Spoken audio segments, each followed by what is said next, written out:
we're settled up on one of the big boys. Get ready for MX1, Moto1.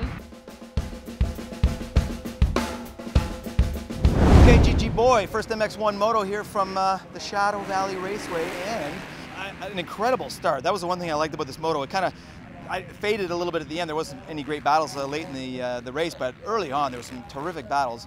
And I know we're going to get to Colton Fasciotti and how much respect I think that I personally have for seeing him out on the track and as well as he did. But Josh DeMuth, another great story. Dusty Klatt was in the lead. Bobby Kay, who you thought was going to have a great moto today, fell back a little bit. And Cornel Nemes made some good passes to get into the top 5. Yeah, you know, obviously, yeah, like you said, we're going to touch on Fasciotti. I think what we're going to talk about in that moto is that a few key players did not have the motos they needed to. Canary, 4th, loses 5 points to Klatt and 7 points to Colton Fasciotti. Keast gets 6th, I think it was, and so he also followed up. So those guys are 1 and 2 in the points, and then Dusty and Colton, who are 3rd and 6th, I believe, are now, you know, closed in. So that just making this points gap really good. So that moto was very, very key to those guys. They didn't have Keast and Canary, just couldn't seem to get things going. Canary was up front right at the beginning, and just he almost kind of went backwards. He lost a huge gap and then stuck in 4th the entire race. Mason Phillips, a solid ride, 5th, but completely alone, like from the beginning to the end. I don't even think he had a battle with anybody. And I don't know if it's this track with the roost that hurts so much, but just not a lot of action going on. No one really wanted to poke it in too hard, but the Sheriff, got to give it up to him. He closed it in on Klatt near the end. I mean, the story, you can't even understand how hard it is to ride a motocross bike. Then you go out and ride hurt, and then you ride hurt and win.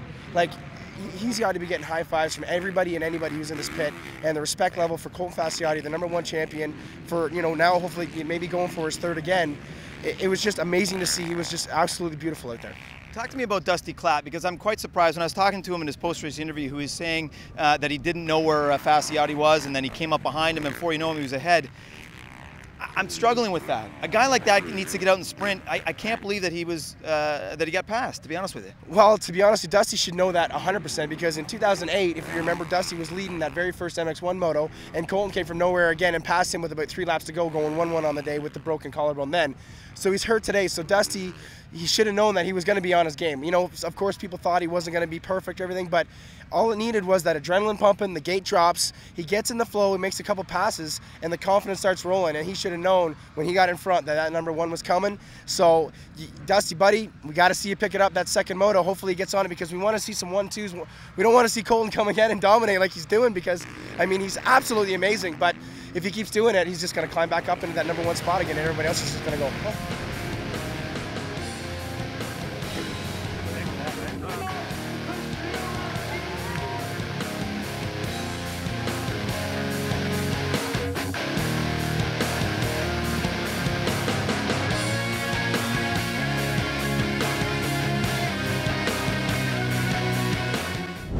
Feel the greatest out there. My shoulder was just hurting me the whole time.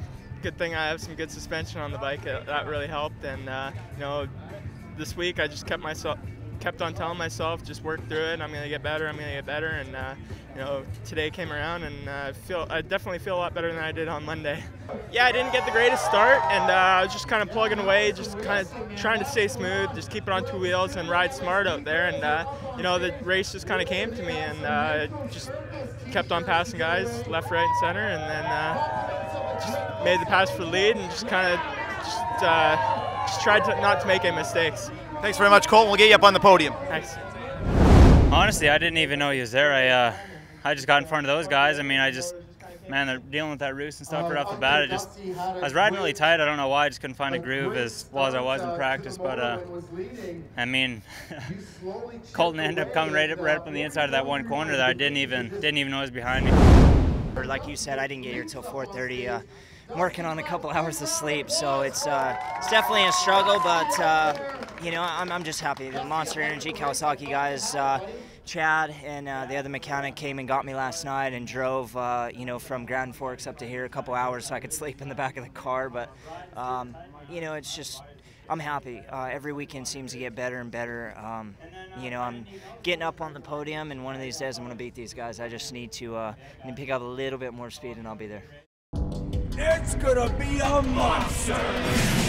The Monster Energy Motocross Nationals are coming. Sunday, July 18th at the Gopher Dunes racetrack near Tilsonburg. The gate drops at noon for an awesome 5 hours of extreme action sports racing you'll never forget. Get up close to the most intense hole shot, bar-to-bar battles, and huge air. Check CMRCRacing.com. The Monster Energy Motocross Nationals. Sunday, July 18th, Gopher Dunes MX track, Cortland, Ontario. Race goes rain or shine.